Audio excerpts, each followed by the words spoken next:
नमस्कार, आप देख रहे हैं आज तक। आपके साथ मैं हूं अंजना ओम कश्यप। उत्तर प्रदेश की चुनावी राजनीति की हर हलचल को समेटकर हम आपको संपूर्ण जानकारी देने वाले शो के साथ आए हैं, जिसमें आज बात होगी राम भरोसे काम भरोसे।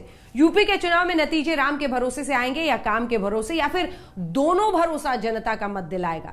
दिवाली के हफ्ते में अयोध्या के रिकॉर्ड दीपोत्सव ने खूब सुर्खियां बटोरी, लेकिन अयोध्या की दिवाली के जरिए ही मुख्यमंत्री योगी आदित्यनाथ ने साफ कर दिया कि बीजेपी 31 साल पुराना इतिहास याद दिलाकर ही यूपी में इतिहास रचना चाहती है। उत्तर प्रदेश में यह पहला चुनाव होगा जब राम मंदिर का निर्माण अब शुरू हो चुका है, और तभी अखिलेश यादव जिन्ना का नाम लेकर राजनीतिक तीरों के निशाने पर आए। अब योगी आदित्यनाथ 31 बरस पहले राम भक्तों पर गोली चलाने के भावनात्मक मुद्दे की याद भी अयोध्या से दिला चुके हैं। तो सबसे पहले यही देखते हैं, क्या यूपी में हुई है वही जो राम राजनीति राखा।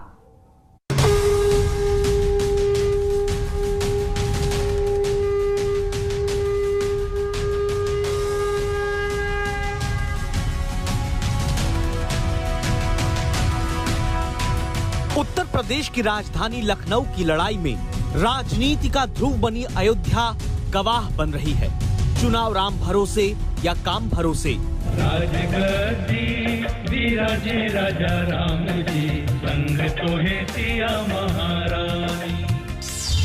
राम भरोसे या काम भरोसे, इस पर आएंगे, लेकिन उससे पहले एक लंबी कहानी है यहाँ पर। जहाँ हम बैठे हैं आज इस अयोध्या में, अब हर कोई लपक रहा है। अब सभी को लग रहा है कि यहीं से राम नाम की राजनीति है, जीत सके तो जीत।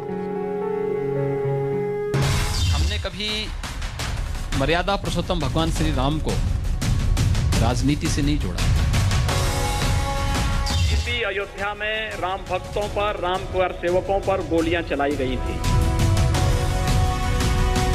योगी जी एक काम करो, मंदिर का अगली कार सेवा के लिए वे और उनकी पूरी खानदान लाइन पर खड़े होते हुए दिखाई देंगे। इस बार फिर से 325 सीट से अधिक सीट भारतीय जनता पार्टी उत्तर प्रदेश में जीतेगी। आप भी तो राम के शरण में ही है।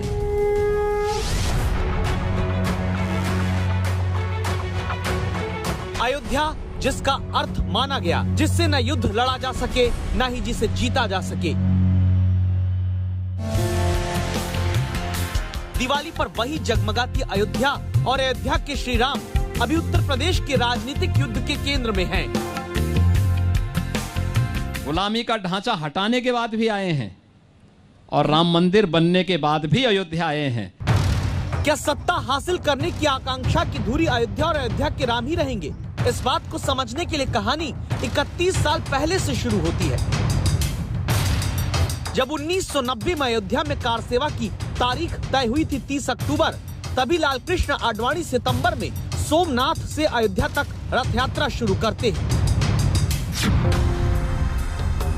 अयोध्या में 1990 के उस दौर में मुख्यमंत्री थे मुलायम सिंह यादव। कार सेवकों पर हुए तब के गोलीकांड को यूपी के मुख्यमंत्री चुनावी माहौल में 31 साल बाद भी याद कराते हैं। इसी अयोध्या में 30 अक्टूबर 1990 को, 2 नवंबर 1990 को इसी अयोध्या में गोलीकांड हुआ था। हम तब भी अयोध्या की घटना के साक्षी थे, हम तब भी अयोध्या आते थे। राम जन्मभूमि के आंदोलन की हर एक घटना में अयोध्या आए हैं। गुलामी का ढांचा हटाने के बाद भी आए हैं और राम मंदिर बनने के बाद भी अयोध्या आए हैं। राम मंदिर निर्माण शुरू होने के बाद उत्तर प्रदेश में पहला विधानसभा चुनाव होने जा रहा है। इसीलिए क्या 31 बरस पहले राम भक्तों पर गोली चलाने के भावनात्मक मुद्दे का इतिहास दिलाकर ही योगी आदित्यनाथ इतिहास राजनीति में अब रचना चाहते हैं। राम भक्तों पर, राम कुंवर सेवकों पर गोलियां चलाई गई थी, बर्बर लाठीचार्ज हो रहा था। तब जय श्री राम बोलना एक अपराध माना जाता था। तब राम मंदिर की बात बोलना अपने आप में एक अपराध होता था। लेकिन भाइयों बहनों, आपकी ताकत, लोकतंत्र की ताकत कितनी मजबूत होती है, आपने उसका एहसास कराया। और उस ताकत का एहसास है जो कल तक राम भक्तों पर, आज से 31 वर्ष पहले गोलियां चला रहे थे, आज वो आपकी ताकत के सामने झुके हैं। अब लगता है कि अगर कुछ और वर्ष आप इसी प्रकार से ले चले तो अगली कार सेवा के लिए वे और उनकी पूरी खानदान लाइन पर खड़े होते हुए दिखाई देंगे। अगली कार सेवा? तो क्या राम मंदिर के बाद मथुरा और काशी की तरफ इशारा है उत्तर प्रदेश में, और निशाना बिना नाम लिए मुलायम सिंह यादव, अखिलेश यादव के परिवार पर? हमने कभी मर्यादा पुरुषोत्तम भगवान श्री राम को राजनीति से नहीं जोड़ा है। राम हमारे लिए राजनीति के प्रश्न नहीं है। राम भारत की आस्था है और राम के बगैर भारत की कल्पना भी नहीं की जा सकती है। याद से नहीं, त्रेता युग से हर व्यक्ति इस बात को जानता है, जो राम की शरण में गया उसका उद्धार हुआ है। वो दुनिया के लिए हीरो बना है, और जिसने राम का विरोध किया उसकी दुर्गति भी हुई है, और जनता जनार्दन ने उसको जीरो भी बना दिया है। राम, अयोध्या और राजनीति का रिश्ता उत्तर प्रदेश में कितना गहरा है, इसे समझने के लिए लोकनीति CSDS के एक सीरीज के सर्वे को हमने पढ़ा, जो बताता है कि अयोध्या में 1992 की घटना के ठीक 4 साल बाद सर्वे में 56% हिंदू नागरिक उसी जगह पर मंदिर चाहते थे, जबकि अयोध्या में 98% मुस्लिम उसी तत्कालीन विवादित जगह पर मस्जिद बने ऐसी राय रखते थे। 16 साल बाद 2012 में सर्वे हुआ तो भारी गिरावट के साथ 31% हिंदू नागरिक और 31% ही मुस्लिम नागरिक भी अपनी अपनी राय में उसी जगह पर मंदिर या मस्जिद की ही वकालत करते मिले। 2012 के बाद उत्तर प्रदेश की राजनीति में कई बदलाव आते गए। इसी के साथ ये भी सर्वे में नजर आया कि जहां 49% हिंदू नागरिक अयोध्या में भव्य राम मंदिर बने ऐसी बात कहने लगे, उनके मुकाबले सिर्फ 26% मुस्लिम ही मस्जिद की बात अयोध्या में कहते पाए गए। ये सर्वे बताता है कि अयोध्या और राम मंदिर को लेकर बहुसंख्यक आबादी के बीच प्रतिबद्धता बढ़ती गई। बाद में सुप्रीम कोर्ट का भी फैसला आया। अब अयोध्या और राम का जिक्र चुनाव में आता है तो एक तीर से कई निशाने लगते हैं। बड़ी आबादी बहुसंख्यक हिंदू है, बहुसंख्यक वोट ही बीजेपी की सबसे बड़ी ताकत है। विपक्ष की अल्पसंख्यक तुष्टीकरण की राजनीति की याद दिला दी जाती है। विपक्ष की अल्पसंख्यक छोड़ मंदिर दर्शन राजनीति को बीजेपी अपनी जीत बताती है। सत्ता प्राप्ति का माध्यम नहीं, और ये हमारी वैचारिक विजय है कि जो लोग कल तक राम को काल्पनिक कहते थे, आज उन्होंने हमारी वैचारिक प्रतिबद्धता के साथ जुड़ते हुए उन्होंने भी कहना शुरू कर दिया कि राम तो हमारी भी है। तो हमने कहा, कब हमने कहा कि तुम्हारे नहीं है? हम तो पहले से इस बात को कहते थे। तुम और तुम्हारे पूर्वज गलत थे, माफी मांगो देश से। बीजेपी 2014 के बाद बदली राजनीति के दौर में किसी भी तरह से बहुसंख्यक वोट पर विपक्ष की सेंध को रोकना चाहती है, जहां हर दल खुद को पूजा पाठ से जोड़ने लगे हैं। लेकिन सिर्फ इतनी भी बात नहीं। पिछले 4.5 वर्ष में मुख्यमंत्री योगी आदित्यनाथ 30 बार अयोध्या आ चुके हैं। 3116 करोड़ के प्रोजेक्ट पर अयोध्या में काम शुरू हो चुका है। 8000 करोड़ की योजनाओं का विजन डॉक्यूमेंट तैयार है। 2017 से अब तक 5 बार दिवाली पर विश्वव्यापी पहचान दिलाता दीपोत्सव अयोध्या में हुआ है। आप भी तो राम के शरण में ही है, गद्दी मजबूत हो जाती है सर। गद्दी मजबूत करने के लिए नहीं, राम आस्था है भारत के, जन जन की आस्था है, और जन जन की आस्था का ही परिणाम है कि आज मुझे फिर से यहाँ आना पड़ा है। अब जनता की आस्था राम के आश्रय राजनीति में क्या परिणाम देती है, सवाल ये होगा। 90 के दौर में राम सहारे ही बीजेपी 2 से 81 सीट तक दिल्ली के लिए पहुंची, फिर उत्तर प्रदेश से दिल्ली तक की सत्ता भी मिली। आगे देखेंगे, सिर्फ राम भरोसे ही यूपी में चुनाव होगा या आगे काम भरोसे भी वोट मांगने का मुद्दा उठेगा। राम मंदिर आंदोलन से ही बीजेपी ने एक राष्ट्रीय पार्टी के तौर पर अपना विस्तार चारों तरफ किया। अब तो राम मंदिर निर्माण शुरू हो चुका है, तब भी क्या राम का ही भरोसा रहेगा? नहीं, ऐसा नहीं है। यह सच है कि हिंदुत्व के मुद्दे की लंबी लकीर चुनाव में होगी, लेकिन जिक्र काम का भी है। यूपी के हर जिला के अब है ख्वाहिश में योगी जी, 22 में भी योगी जी, 27 में भी योगी जी, 22 में योगी जी, 27 में भी योगी जी। उत्तर प्रदेश में विपक्ष जब 2022 की तैयारी में लगा हुआ है, योगी समर्थकों को जीत की हैट्रिक लगती दिख रही है। योगी आदित्यनाथ की वापसी सुनिश्चित करने के लिए बीजेपी राम और काम दोनों पर ध्यान लगा रही है, राम राज्य की बात कर रही है। राम राज्य हमारे लिए आदि दैविक, आदि भौतिक और आध्यात्मिक किसी भी प्रकार के दुख और दरिद्रता से एक आम नागरिक को मुक्त करने का एक माध्यम है। राम राज्य यानी एक ऐसा सर्वोत्तम और आदर्श शासन जिसमें कहीं भी किसी प्रकार का भय, दुख और रोग ना हो। राम के नाम को लेकर आगे चल रहे योगी आदित्यनाथ चुनाव से पहले जनता में यही विश्वास जगाना चाहते हैं कि उनकी हर एक योजना राम राज्य से प्रेरित है। राम राज्य हमारे लिए कोई धार्मिक राज्य नहीं, कोई मजहबी राज्य नहीं, कोई एक वर्ग विशेष का राज्य का प्रतीक नहीं है। हमारे लिए राम राज्य हर गरीब को मकान दिला देना है, सिर ढकने के लिए छत उपलब्ध करा देना है, हर गरीब को शौचालय की सुविधा उपलब्ध करा देना है, हर गरीब के घर में सौभाग्य योजना, प्रधानमंत्री सौभाग्य योजना के अंतर्गत उसके घर में बिजली की रोशनी पहुंचा देना, हर माता की जो रोजमर्रा की आवश्यकता थी, ईंधन की आवश्यकता है, उसके घर में रसोई गैस का सिलेंडर पहुंचा देना। 2022 का चुनाव सामने है, 4 महीने बाकी है। विपक्ष की चुनौती पहले से ज्यादा कड़ी है, जिससे निपटने के लिए योगी राम और काम दोनों का सहारा लेकर आगे बढ़ रहे हैं।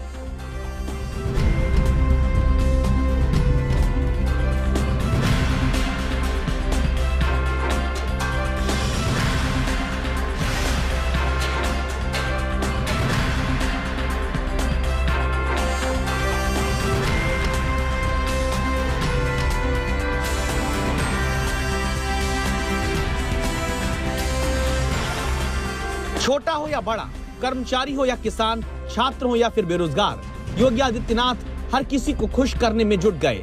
इसी सिलसिले में योगी सरकार ने प्रदेश के 1,80,00,000 छात्रों को यूनिफॉर्म और जूते खरीदने के लिए सीधे खाते में 1100 रुपए देने का फैसला किया। ये पैसा सभी 1,80,00,000 छात्रों के माता पिता के बैंक खातों में पहुंचेगा। वहीं इसी महीने के आखिर में युवाओं को टैबलेट और लैपटॉप बांटने की भी तैयारी है, जिसका वायदा चुनावी घोषणा पत्र में किया गया था। 3,000 करोड़ रुपए की इस योजना से सरकार युवाओं को नई तकनीक और खुद से जोड़ने की ख्वाहिशमंद है। राज्य कर्मचारियों के लिए 30 दिन की बोनस देने की भी घोषणा हो चुकी है। माफियाओं से मुक्त जमीन पर सरकारी कर्मचारियों के लिए घर बनाने की भी योजना शुरू की जानी है। जिस तरीके से जनता में नाराजगी है, आने वाले समय में हो सकता है जनता समाजवादियों को 400 सीटें भी जितवा दी। कुल मिलाकर तोहफों की बारिश हो रही है, जिसे राम नाम की पैकिंग में बहुत सियासी समझबूझ से पेश किया जा रहा है। आज जब भगवान राम का राज्याभिषेक हो रहा है, तो हम भी क्यों लोगों को खाली होने दें? क्यों?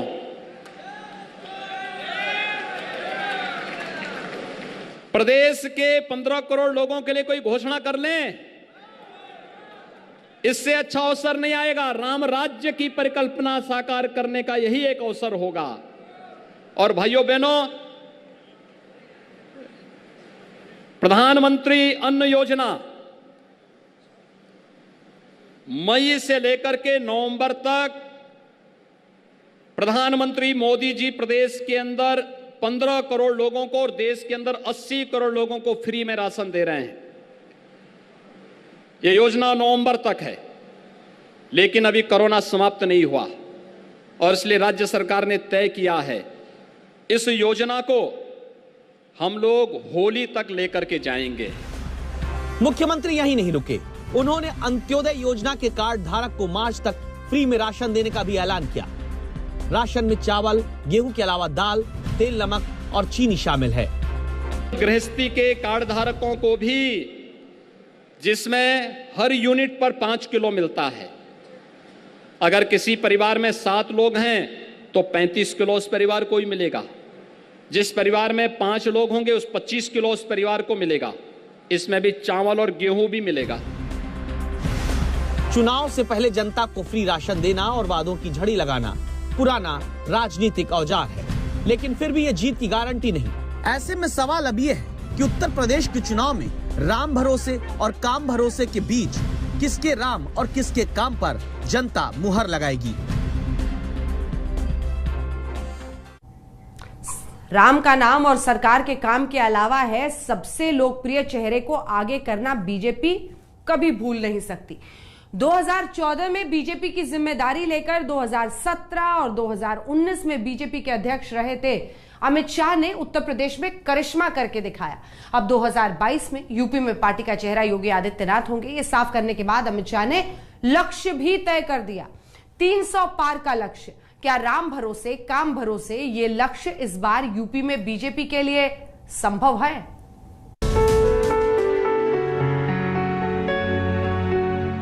बीसवीं सदी के आखिर में उत्तर प्रदेश दो हिस्सों में बटा, उत्तराखंड और यूपी।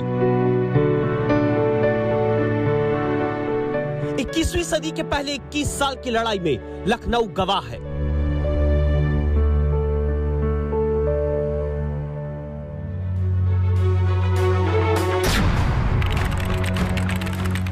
सीट के पार जाने का मादा सिर्फ बीजेपी ही जुटा पाई है। जब 2017 में बीजेपी ने अपने दम पर अकेले 312 सीट हासिल की।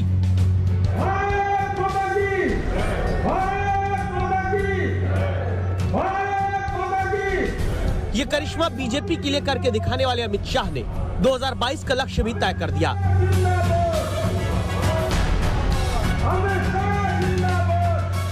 आज अवध में भाजपा वाले इकट्ठा हुए हैं, मेरे साथ दोनों हाथ उठाइए। यूपी में फिर से 300 पार का संकल्प का मुट्ठी बींचिए और प्रचंड आवाज से बोलिए, भारत माता की, भारत माता की।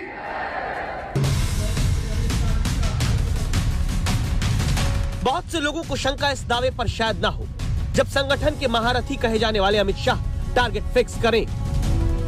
22 करोड़ के सूबे को सबका कल्याण नहीं कर सकती, केवल और केवल भारतीय जनता पार्टी ही नरेंद्र मोदी जी के नेतृत्व में और योगी आदित्यनाथ के नेतृत्व में उत्तर प्रदेश के 22 करोड़ लोगों का सम विकास करने का मादा रखती है। सम विकास। जब चुनावी मैनेजमेंट के माहिर प्रशांत किशोर कहने लगे कि आएगी तो BJP he. Going to be the center of the Indian polity, whether they win, whether they lose, like it was for first 40 years for Congress, BJP is going nowhere. Once you secure 30% plus vote at India level, you are not going away in a hurry. फिर क्या महंगाई, किसान आंदोलन, बेरोजगारी, corona काल में oxygen की किल्लत जैसे तमाम मुद्दों के बीच भी 300 पार का लक्ष्य बीजेपी हासिल करेगी? हाँ तो कैसे? लखनऊ में अमित शाह के इस बयान में क्या इसका जवाब छिपा है? जब मोदी जी प्रधानमंत्री होते हैं तो बच्चा अपने नैनिहाल में जाता है, मां परेशने वाली होती है, ऐसी स्थिति है। उत्तर प्रदेश को जो चाहिए वो मोदी जी तुरंत ही भेज देते हैं। और मित्रों, मोदी जी के नेतृत्व में अगला जो लोकसभा का चुनाव जीतना है 24 में, उसकी नींव डालने का काम उत्तर प्रदेश का 22 का विधानसभा करने वाला है। मैं उत्तर प्रदेश की जनता को बताने आया कि मोदी जी को फिर से एक बार 24 में प्रधानमंत्री बनाना है तो 22 में फिर एक बार योगी जी को मुख्यमंत्री बनाना पड़े। अमित शाह कहते हैं मोदी जी को 24 में पीएम बनाना है तो 22 में योगी जी को मुख्यमंत्री बनाना होगा। यही है 24 के चक्कर में 22 की टक्कर। इसे समझने के लिए पूरा पहिया घुमाकर आपको 7 साल पहले चलना होगा।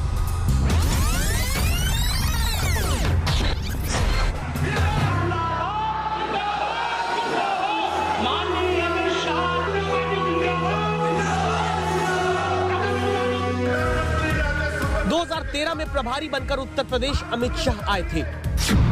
2014 में बीजेपी को 71 सीट उत्तर प्रदेश में अमित शाह ने जिता दी। 2017 की विधानसभा चुनाव के दौरान शाह बीजेपी अध्यक्ष रहे। बीजेपी ने 40% वोट हासिल करके 300 पार सीट हासिल की। 2019 के चुनाव के दौरान भी शाह पार्टी की कमान संभाल रहे थे। बीजेपी यूपी में एक बार फिर 49% के पार जाकर वोट हासिल करती है। उत्तर प्रदेश में अब अमित शाह आते हैं तो वो गृह मंत्री का पद देश का संभाल रहे हैं। सीएम पद का चेहरा स्पष्ट रूप से योगी आदित्यनाथ हैं ये अमित शाह बताते हैं। तो फिर 24 में नरेंद्र मोदी को जिताने के लिए 22 में पहले योगी सरकार बनाने की बात क्यों अमित शाह कह रहे हैं? मुझे विश्वास है 2022 में फिर से हम 300 पार करने वाले हैं। 22 की टक्कर में 2024 का जिक्र लाने का कारण है नरेंद्र मोदी की लोकप्रियता। 2014 से ठीक 2 साल पहले 2012 के विधानसभा चुनाव में बीजेपी यूपी में 15% वोट पाती है। 2009 में 17% मत मिलता है। 2007 के चुनाव में यूपी में बीजेपी के हिस्से 16% वोट आता है। नरेंद्र मोदी का चेहरा आने के बाद से देखिए, 2014 में बीजेपी उत्तर प्रदेश में 42.63% वोट लाती है। 2017 में 40% और 2019 में 49% के पार। बीजेपी को लोकसभा में यूपी में 10 सीट से 70 के पार ले जाना और विधानसभा में 40-50 सीट से 300 के पार ले जाना, ये सब कुछ मोदी अमित शाह कर चुके हैं। क्या 4 महीने बाद होने वाले चुनाव में 300 पार का नारा फिर से देकर पूरा करना संभव होगा?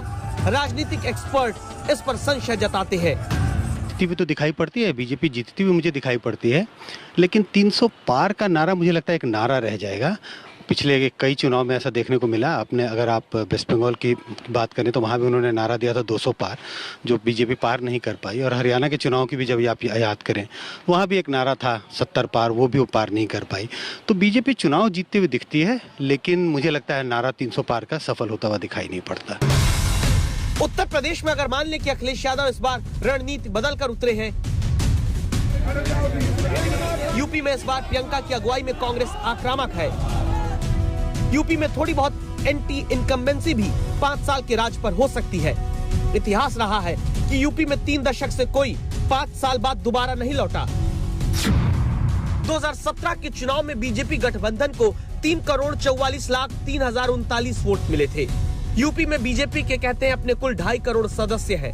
अब पार्टी राज्य में अपने सदस्यों की संख्या को 4 करोड़ के पार ले जाना चाहती है, ताकि फिर से 300 सीट के पार जा सके। सभी तालियों के साथ में इसीलिए अमित शाह लखनऊ आकर बीजेपी परिवार को बढ़ाने वाला सदस्यता अभियान शुरू करते हैं। अखिलेश यादव इस पर चुटकी लेते हैं। हो सकता है मुख्यमंत्री जी अपने नारे का नाम बदल दें। मेरा परिवार भाजपा परिवार की जगह वो हो सकता है ये कर दें कि मेरा परिवार भागता परिवार।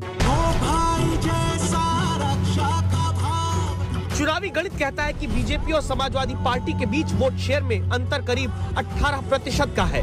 हाल के किसी भी चुनाव में इतनी बड़ी गिरावट बीजेपी के मतों में कभी नहीं हुई। तो क्या 300 पार का नारा बीजेपी का सत्य बनेगा, या फिर इसके लिए और भी रणनीतियों का चक्कर 22 की टक्कर में दिखेगा?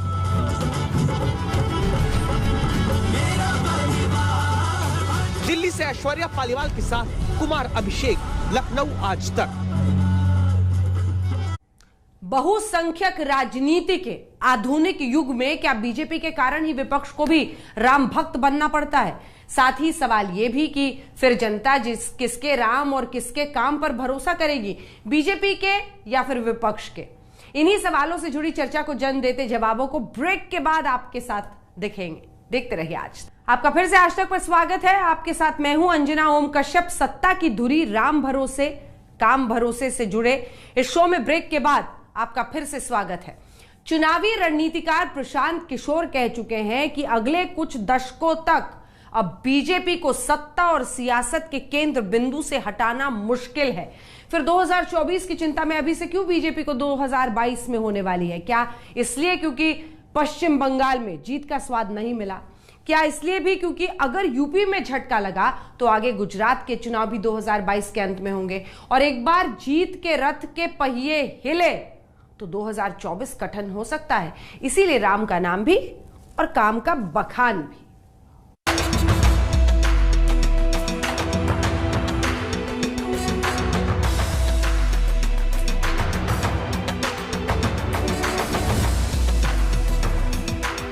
इतना काम वाराणसी में पिछले 7 साल में हुआ है, उतना पिछले कई दशकों में नहीं हुआ।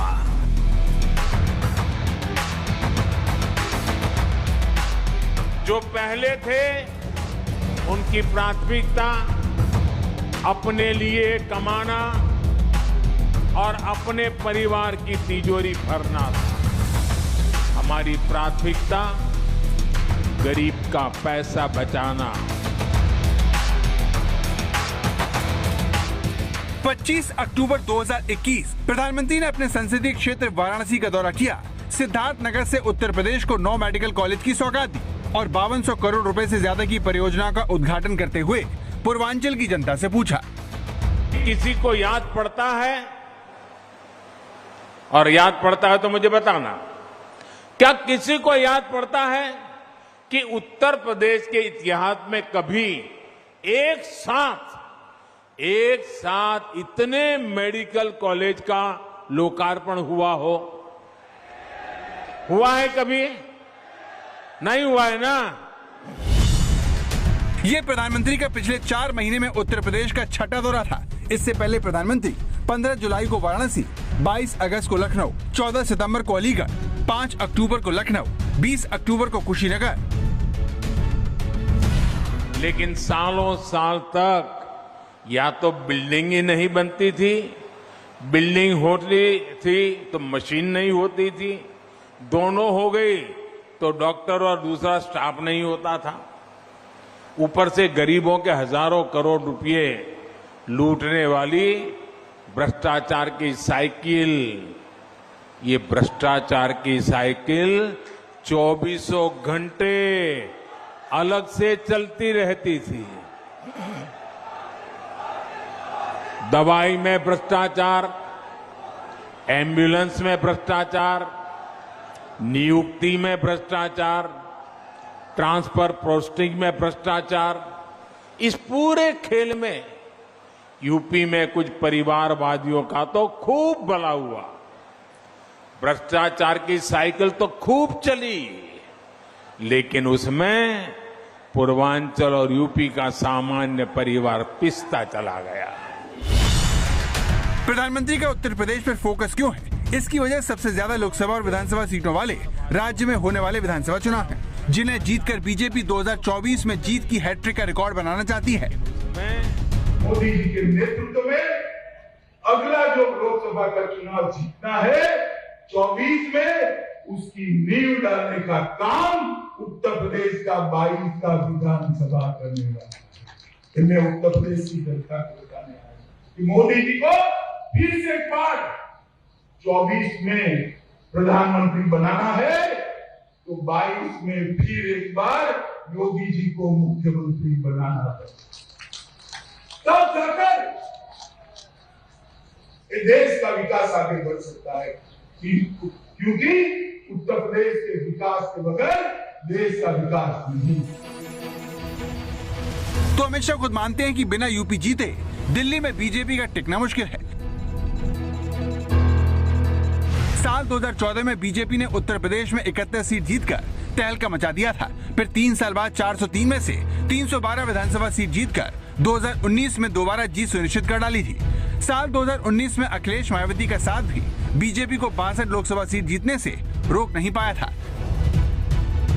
बीजेपी जानती है कि अगर उसने यूपी को दोबारा जीत लिया तो वो 2024 की अपनी आधी लड़ाई जीत लेगी। शायद इसीलिए प्रधानमंत्री से लेकर अमित शाह तक ने अभी से पूरा जोर लगाना शुरू कर दिया है।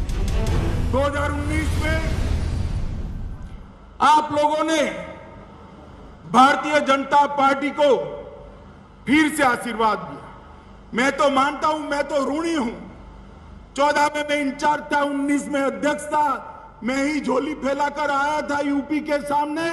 यूपी के बगैर भाजपा की सरकार नहीं बन सकती, मैंने कोई छिपाया नहीं था। मैंने कहा था दिल्ली का रास्ता लखनऊ होकर जाता है।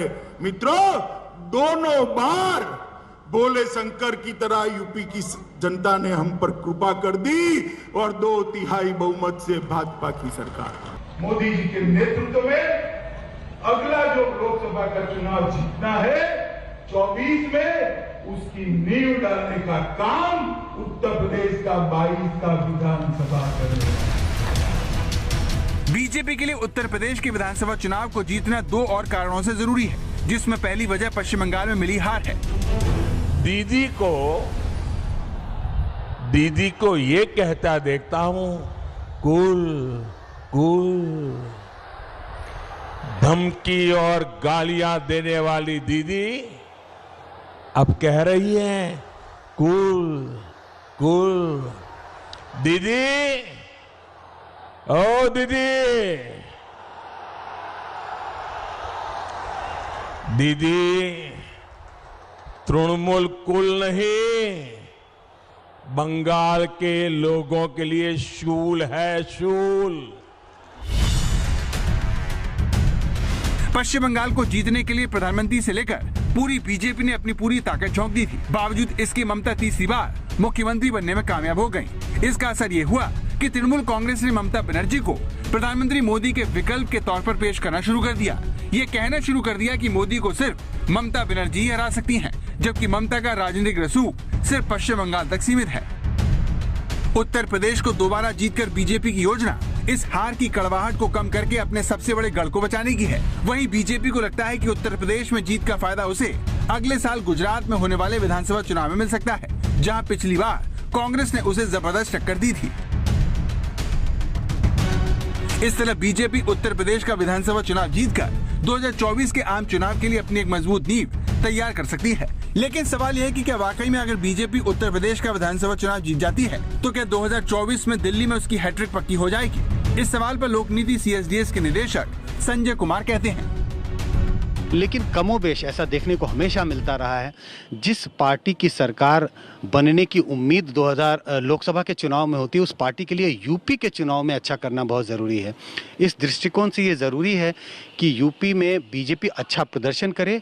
अगर यूपी का चुनाव बीजेपी अच्छा प्रदर्शन नहीं करती तो मैं ये तो नहीं कहता कि 2024 के जो रास्ते हैं बिल्कुल बंद हो जाएंगे, लेकिन हाँ, उन रास्तों में अड़चने जरूर आएंगी, दुविधा जरूर होगी, एक असमंजस की स्थिति होगी। तो यूपी का चुनाव इस दृष्टिकोण से बहुत ज़रूरी है कि बीजेपी चुनाव में अच्छा करे, चुनाव जीते, जिससे एक तरह से ये बात स्पष्ट हो जाए कि 2024 का चुनाव भी बीजेपी ही जीत रही है। बहुत बहुत धन्यवाद। उत्तर प्रदेश वो राज्य है जहां से चुनाव लड़कर प्रधानमंत्री मोदी ने अकेले दम पर केंद्र में बीजेपी की सरकार के सपने को साकार किया।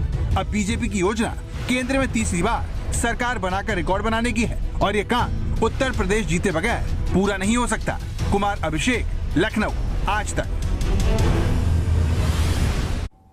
अयोध्या का राम मंदिर, कैराना से हिंदुओं का पलायन, हिंदू मुस्लिम वोटों का ध्रुवीकरण, ये सारे मुद्दे वर्षों पुराने हो चुके हैं।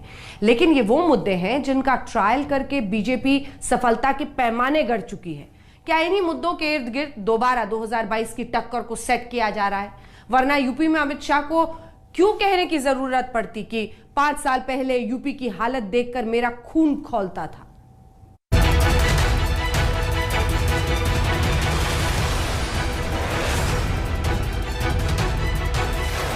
आपने दोबारा 2/3 बहुमत दिया, मोदी जी ने राम जन्मभूमि का शिलान्यास कर दिया। देखते देखते आसमान को छूने वाला राम लल्ला का मंदिर हम वही बनाएंगे।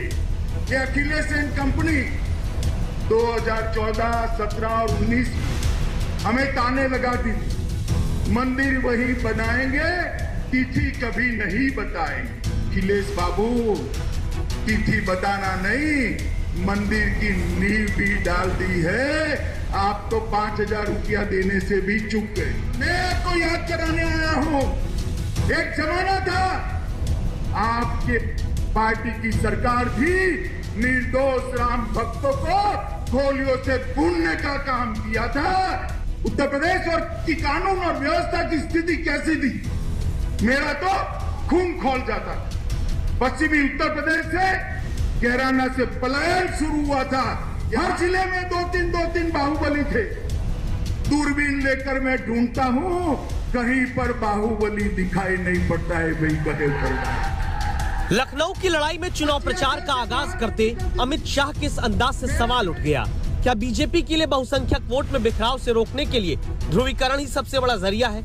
अमित शाह का पहला बयान सुनिए। उत्तर प्रदेश और की कानून और व्यवस्था की स्थिति कैसी थी, मेरा तो खून खौल जाता था। पश्चिमी उत्तर प्रदेश से कैराना से पलायन शुरू हुआ था। यहां लखनऊ के हुक्मरानों का नींद नहीं उड़ता था। आज मैं कहने आया हूं, उत्तर प्रदेश के अंदर किसी की हिम्मत नहीं है पलायन करने की, पलायन कराने वालों का पलायन हो चुका। 2014 के बाद से बीजेपी अल्पसंख्यक तुष्टीकरण वाली राजनीति को बहुसंख्यक संतुष्टीकरण तक ला चुकी है।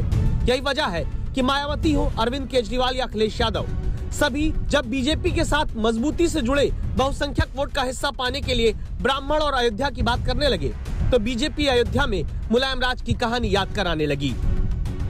ये अखिलेश एंड कंपनी 2014, 17 और 19 में हमें ताने लगाती थी, मंदिर वही बनाएंगे, तिथि कभी नहीं बताएंगे। अखिलेश बाबू, तिथि बताना नहीं, मंदिर की नींव भी डाल दी है। आप तो 5,000 रुपया देने से भी चूक गए। भारतीय जनता पार्टी ने अभी तक उत्तर प्रदेश की सरकार ने अपना मैनिफेस्टो नहीं खोला है। ये मैनिफेस्टो नहीं बनाते हैं, भारतीय जनता पार्टी के लोग मैनिफेस्टो बनाते हैं। मैनिफेस्टो नहीं, मनीफेस्टो बनाते हैं। इनके लिए पॉलिटिक्स बिजनेस है। एक्सपर्ट कहते हैं कि पिच दरअसल बदली हुई है। मुस्लिम वोटर के मुकाबले बहुसंख्यक वोट में हर बड़े वर्ग का 70% हिस्सा बीजेपी अपनी तरफ खींच लेती है। इसी कारण 300 के पार पहुंचती है। अगर अल्पसंख्यक समुदाय के वोटरों की बात करें, खासकर मुस्लिम समुदाय के वोटर हैं कितने, तकरीबन देश में 13-14% है। और दूसरे अगर समुदाय के, अल्पसंख्यक समुदाय के वोटरों को भी मिला लें तो 16-17% है। बड़ी संख्या में हिंदू समुदाय है, 83-84% हिंदू समुदाय के वोटर हैं। तो बीजेपी ने स्ट्रैटेजी को अपनाया। अलग अलग राज्यों में उन्होंने बहुसंख्यक समुदाय के वोटरों को लुभाने के लिए अपनी स्ट्रैटेजी बनाई कि अब ये पिच बदल गई है। पहले ये पिच स्पिनर की पिच होती थी, स्पिन बॉलर्स को मदद करती थी। अब तो ये पिच बदल गई और आपको फास्ट बॉलिंग करनी पड़ेगी। इसी के लिए जो दूसरी पार्टियां भी हैं वो बीजेपी के नक्शे कदम पर जा रही हैं। योगी आदित्यनाथ मुख्यमंत्री रहते अभी कह चुके हैं कि 2019 का चुनाव चुनौती भरा था, लेकिन बड़ी जीत मिली। शायद 2024 की चिंता करते मोदी शाह को 2022 का यूपी चुनौतीपूर्ण लग रहा है। इसीलिए अमित शाह मोर्चा संभालने उत्तर प्रदेश पहुंचे हैं, अपने चिर परिचित अंदाज और रणनीति के साथ। कुमार अभिषेक, लखनऊ, आज तक।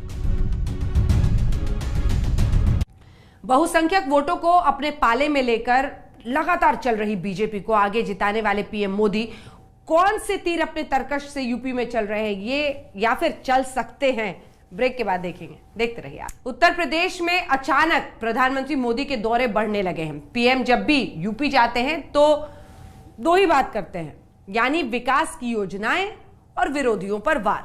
2017 में बीजेपी का कोई चेहरा नहीं था यूपी में, नरेंद्र मोदी का नाम ही काफी था। क्या इसीलिए 2022 के साथ 2024 की याद दिलाई जाती है?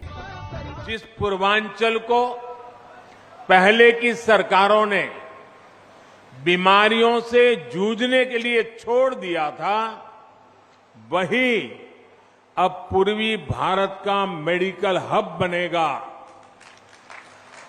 अब देश को बीमारियों से बचाने वाले अनेक डॉक्टर, ये धरती देश को डॉक्टर देने वाली है।